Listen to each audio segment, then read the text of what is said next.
मंजूच्या मालिकेमध्ये आपल्याला आता जबरदस्त असा ट्विस्ट पाहायला मिळणार आहे. मंजूला किडनॅप करणाऱ्या आर्यनची सत्याने हातोड्याच्या साहाय्याने कशी हाडं मोकळी केलेली आहेत, ते आपल्याला पाहायला मिळणार आहे. त्याचबरोबर आर्यन, तात्या आणि पूर्वा यांचं सत्य आता सत्याच्या समोर येणार आहे. त्यांचं गुपित राहिलेलं नातं देखील आता सत्याला समजणार आहे. चिडलेला सत्या आता आर्यनचा कसा बदला घेतोय ते आपल्याला पाहायला मिळणार आहे. कारण आर्यनने आता मंजूला किडनॅप केलेलं आहे आणि त्यामुळं चिडलेल्या सत्याने आता त्याचा कायमचा कार्यक्रम फिक्स करायचं ठरवलेलं आहे आणि तो कार्यक्रम कसा फिक्स करतोय ते आपल्याला या मालिकेमध्ये पाहायला मिळणार आहे. जर आमच्या चॅनलला सबस्क्राईब केलेलं नसेल तर त्वरित सबस्क्राईब करा आणि हा भाग शेवटपर्यंत नक्की पहा. आता सत्या कसा आर्यनपर्यंत पोहोचतोय ते आपल्याला यामध्ये पाहायला मिळणार आहे आणि त्याचबरोबर त्यानंतर एका पाकिटातून त्याला एक फोटो मिळणार आहे आणि त्या फोटोमुळेच मोठं सत्य उलगडलेलं आपल्याला पाहायला मिळणार आहे.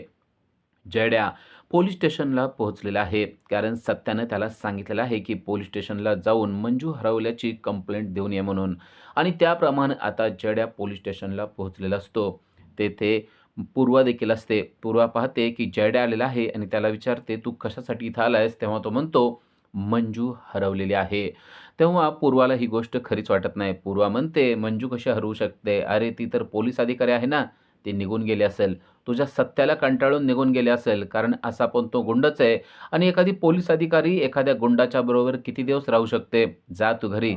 बघ, ती कधीच सापडणार नाहीये," असं ती त्याला बोलते. तेव्हा तो म्हणतो, "हे बघा, तुम्ही तुमची मर्यादा सोडून अजिबात बोलू नका. मी इथं एक सुजाण नागरिक बनून मी कंप्लेंट लिहायला आलेलो आहे आणि ती कंप्लेंट तुम्ही लिहिणं गरजेचं आहे आणि जर का तुम्ही ती कंप्लेंट लिहिणार नसाल, तर मग मात्र मला तुमच्या वरिष्ठांशी बोलावं लागेल." अशा प्रकारे आता जडेने देखील पूर्वाला दम दिलेला असतो. वरिष्ठांचं नाव घेतल्यावर थोडंसं आता पूर्वा घाबरलेली आहे आणि विचारते की काय झाले? तेव्हा तो सांगतो की मंजू हरवलेली आहे आणि आम्हाला शंका आहे ती म्हणजे तात्यासाहेबांवर आणि अर्णववर. त्या दोघांचं एकत्र नाव घेतल्यावर पूर्वा मात्र चांगलीच घाबरली आहे. कारण तात्यासाहेब आणि अर्णव यांचं एकत्र नाव घेतलेलं आहे. म्हणजे त्या दोघांचं रिलेशन जडेला काय कळलंय की काय? अशी भीती आता तिच्या मनामध्ये निर्माण झालेली आहे आणि ती जडेला विचारते, "तात्यासाहेबांचा यामध्ये काय संबंध आहे?" तेव्हा तो म्हणतो, "तात्यासाहेबांच्या घरी सत्याने अर्णवला पाहिलेलं आहे आणि अर्णव हा आमचा कट्टर शत्रू आहे. म्हणजेच तात्यासाहेब सुद्धा यामध्ये सहभागी असतील असं आम्हाला वाटत आहे." तेव्हा पूर्वा म्हणते, "तात्यासाहेबांसारख्या मोठ्या व्यक्तीचं नाव घेताना जरासं जीभ सांभाळून." तेव्हा तो म्हणतो, "आम्ही जे सांगितले त्याप्रमाणे तुम्ही एफ-आय-आर लिहायला पाहिजे." आणि जयड्या तेथून निघून गेलेला आहे. तर आता पूर्वा लगेच तात्यासाहेबांना फोन करून सांगते, की इथं पोलीस स्टेशनला जयड्या आलेला होता आणि त्याने तुमचं नाव यामध्ये ओवलेलं आहे. तेव्हा तात्यासाहेब म्हणतात, "हे सगळं त्या आर्यनमुळं झालेलं आहे. आर्यनने मोठा घोळ घालून ठेवलेला आहे. कारण आत्ता सत्य इथं आलेला होता, हे सुद्धा त्याने त्याने पूर्वाला सांगितलेलं असतं."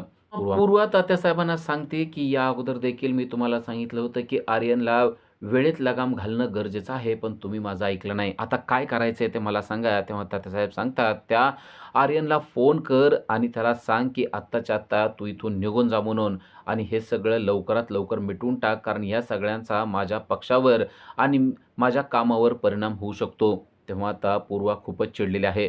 पूर्वा म्हणते, "ठीक आहे, मी बघते काय करायचं ते." पण आता यावेळेस आर्यनने मात्र अतिशय डोक्याला ताप दिलेला आहे. त्याला आता चांगलीच समज देणं गरजेचं आहे, असं ती तात्यासाहेबांना सांगत आहे. तात्यासाहेब म्हणतात, "तुला जे काय वाटते ते कर, कारण सत्या इथं येऊन मला धमकी देऊन गेलेला आहे. सत्या माझ्यापर्यंत पोहोचलाय आणि सत्याला हे देखील कळलंय, की घरामध्ये आर्यन होता. माझं आणि त्याचं नातं जगाच्या समोर येण्या अगोदरच आर्यनला तू इथून पळवून लाव." असं तात्यासाहेबांनी पूर्वाला सांगितलेलं असतं आणि त्याप्रमाणे आता पूर्वाने देखील ठरवलेलं असतं, की आर्यनला चांगला धडा शिकवणं गरजेचं आहे. इकडं सत्या घरी आलेला आहे आणि तेव्हाच बलमाने सत्याला एक जबरदस्त बातमी दिलेली आहे.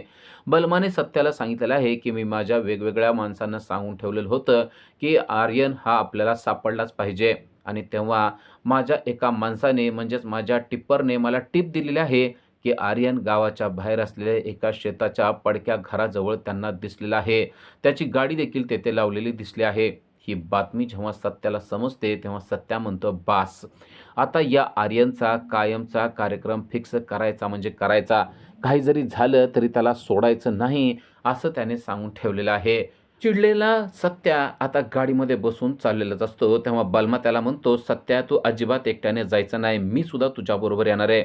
त्याने आपल्या मंजूला त्रास दिलेला आहे ना, तर मी त्याला सोडणार नाहीये. यावेळेस त्याचा कार्यक्रम मीच फिक्स करणार आहे." सत्या, आत्तापर्यंत आपण खूप शांत बसलो. त्याच्या प्रत्येक गोष्टीला आपण सोडून दिलं. पण आता त्याने अशी गोष्ट केलेली आहे, की त्याला माफ करणं ही चूक आहे. आता त्याला आपण अजिबात माफ करायचं नाही आणि यावेळेस कार्यक्रम फिक्स करायचाच, असं आता बलमा देखील बोलू लागलेला आहे. आणि तेव्हा सत्या त्याला म्हणतोय, "ठीक आहे, चल तू माझ्याबरोबर." तेव्हा जयड्या म्हणतो, की "मी देखील तुमच्याबरोबर येणार आहे." तेव्हा सत्या म्हणतो, "जयड्या, तू आमच्याबरोबर येऊ नको. तू काय कर, तात्यासाहेबांच्या घराकडे जा. तात्यासाहेबांच्या घराकडे जाऊन तू तेथेच बाहेर लक्ष ठेव. कदाचित आर्यन तिकडे येऊ शकतो. मला अशी शंका वाटते, की तात्यासाहेबाचं आणि आर्यनचं काहीतरी कनेक्शन आहे आणि त्यामुळंच तेथे एक आपला माणूस गरजेचा आहे. म्हणून जयड्या, तू तिकडं थांब." असं असं आता असा सत्याने आता जयड्याला सांगितलेलं असतं आणि बलमा देखील जयड्याला म्हणतो, "हो, तुम्ही तिकडं थांबा. मी सत्याबरोबर आहे. सत्या आणि आम्ही दोघंजण मिळून आर्यनला त्या ज्या ठिकाणी पत्ता आम्हाला मिळाला आहे, त्या ठिकाणी जाऊन शोधून येतो आणि जर का तो सापडला, तर मग मात्र त्याचं काही खरं नाहीये." जयड्या म्हणतो, "चालेल, मी तात्यासाहेबांच्या बंगल्याच्या बाहेरच आहे. पण त्या आर्यनला मात्र आता यावेळेस सोडायचं नाही. कारण त्याने खूप वाईट गोष्ट केलेली आहे. आत्तापर्यंत आपण शांत बसलो, पण आता शांत बसणं उपयोगाचं नाहीये." असं सत्याला जयड्याने देखील सांगितलेलं आहे. सत्या म्हणतो, "आता तू नुसतं बघ मी काय करतोय ते." आजपर्यंत शांत राहिलेला सत्या ह्याचा उद्रेक कसा होतो ना, ते आता त्याला बघायला मिळेल. सत्या लगेच गाडीत बसलेला आहे. बलमाने पुन्हा एकदा टिप्परला फोन लावून विचारले, की "नक्की मिळालेली बातमी खरी आहे का?" तेव्हा टिप्पर सांगतो, "हो, मिळालेली बातमी अगदी 100% खरी आहे." आणि बलमाने सत्याला सांगितलंय, की "आर्यन तेथेच आहे. आपल्याला तिथं त्वरित जाणं गरजेचं आहे." सत्यानं लगेच 80चा स्पीडच धरलेला आहे आणि फास्ट गाडी चालवत सत्या टेन्शनमध्ये आता ज्या ठिकाणी आर्यनने मंजूला पकडून ठेवलेलं आहे, किडनॅप करून ठेवलेलं आहे, त्या ठिकाणी जायला निघालेला आहे. बलमा म्हणतो, "आता त्या आर्यनचं आज काय खरं नाहीये. आज त्याला कळेल, की मंजूच्या आणि सत्याच्या नादी लागलं तर काय होत असतं, या सुर्वे कुटुंबियांच्या नादी लागलं तर काय होत असतं." इकडे मूर्ख आर्यन हा मंजूशी बोलतोय ते म्हणजे लग्नाच्या गोष्टी आणि तो मंजूला म्हणतोय, "मंजू, आता तू ना माझ्याशी लग्न कर, कारण सत्या इथं कधीच पोहोचणार नाहीये. आपण दोघं लग्न करूया." आणि काय ठेवले त्या सत्यामध्ये? "अगं, माझ्याकडं भरपूर प्रॉपर्टी आहे. तो म्हणशील ना अगदी तसं मी तुला ठेवेल. तुझ्या डोळ्यांचा इलाज देखील करेल." मला देखील वाईट वाटतं, की माझ्यामुळं तुझ्या डोळ्यांना इजा झालेली आहे. तुला दिसत नाही. पण आता मला वाईट वाटतंय, तर मी याचा इलाज करायला देखील तयार आहे. आपण दोघं लग्न करूया. तू माझ्याबरोबर राहा. मी तुला खूप सुखात ठेवील." असं सगळं काही बोलत आहे.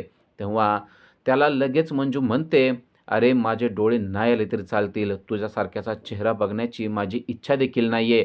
मी तर ईश्वराला म्हणेल, की जर का तुझा चेहरा दिसायचा असेल, तर कायमस्वरूपी मला असंच आंधळं राहू दे."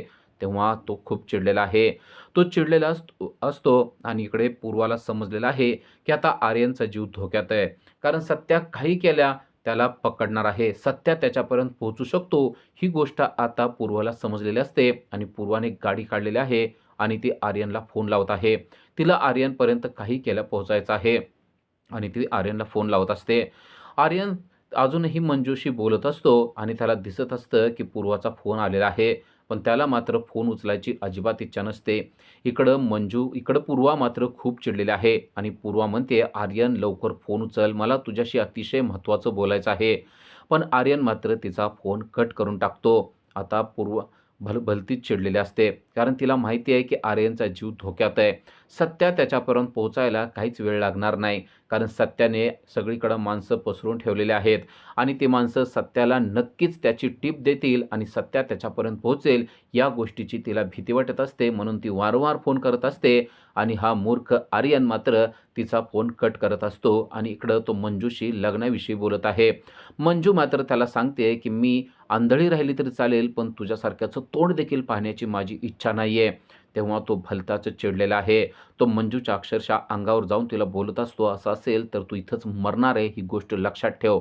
पुन्हा एकदा पूर्वाचा फोन आलेला असतो आणि आता चिडून त्याने तो फोन उचललेला असतो आणि म्हणतो, "तुला कळत नाही का, मी तुझा फोन कट करतोय म्हणजे मी काहीतरी महत्त्वाच्या कामात आहे ते." तेव्हा पूर्वा म्हणते, "अरे, तुझं काय महत्त्वाचं काम आहे ना, ते खड्ड्यात घाल. माझं काम तुझ्यापेक्षा जास्त महत्त्वाचं आहे. तो म्हणतो, "काय तुझं काम आहे ते सांग एकदाचं." तेव्हा ती सांगते, की "तुला आता मी जे काय सांगते ना ते शांतपणे ऐक.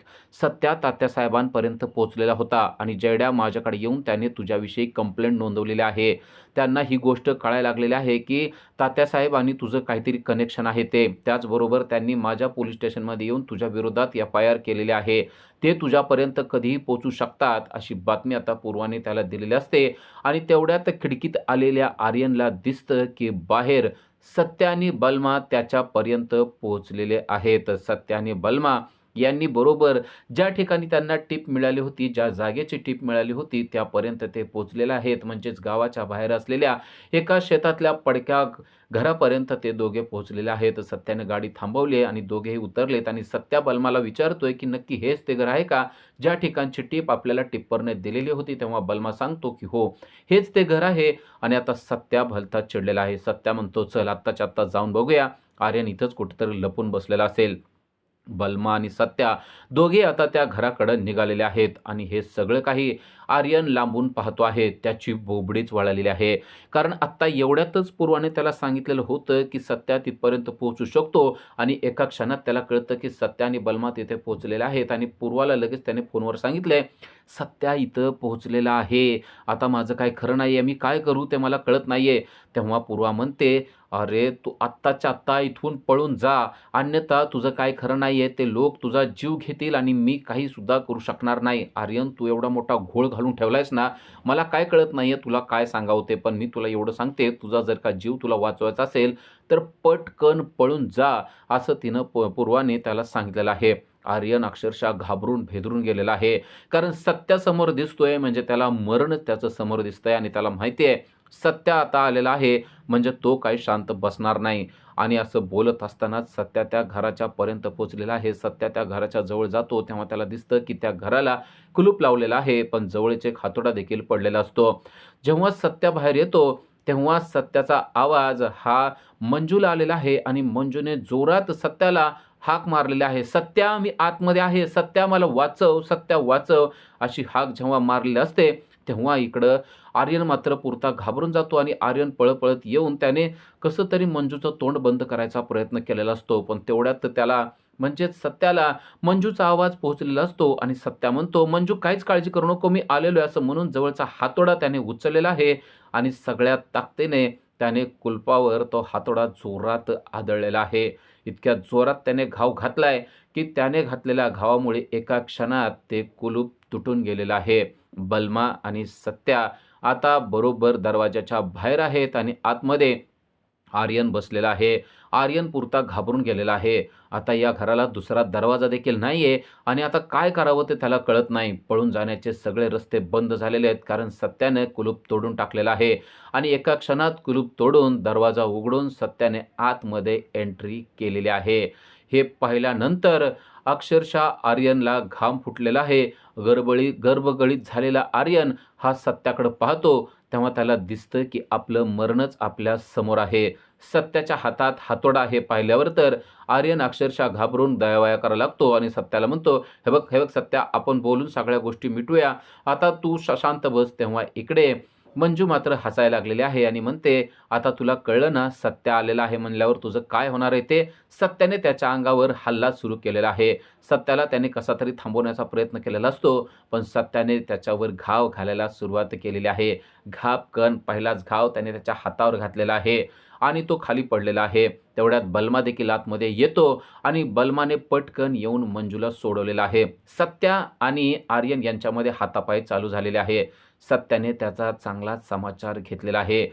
सत्य ज्याप्रमाणे बोललेला होता, की आज आर्यनचा कार्यक्रम फिक्सच करतो, त्याप्रमाणे त्याने त्याचा कार्यक्रम अक्षरशः हातोड्याच्या साहाय्याने फिक्स करायला सुरुवात केलेली आहे.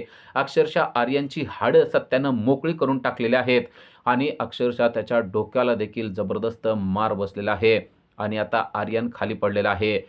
आर्यन खाली पडल्यानंतर त्याच्या खिशातून एक पाकीट देखील पडलेलं त्याला पाहायला मिळतंय आणि त्या पाकिटामध्ये त्याला तात्यासाहेब, आर्यन आणि पूर्वा यांचा फोटो दिसलेला आहे. सत्यानं तो फोटो उचललेला आहे आणि तेव्हा मंजूने त्याला बातमी दिली आहे, की आत्ताच पूर्वाचाच याला फोन आलेला असणार. पूर्वा सांगत होती, की आत्ताच जयड्याने पोलीस स्टेशनला जाऊन रिपोर्ट दिलेला आहे माझ्या मिसिंगची आणि सत्यापुढं आणि मंजूपुढं एक जबरदस्त खुलासा झालेला आहे.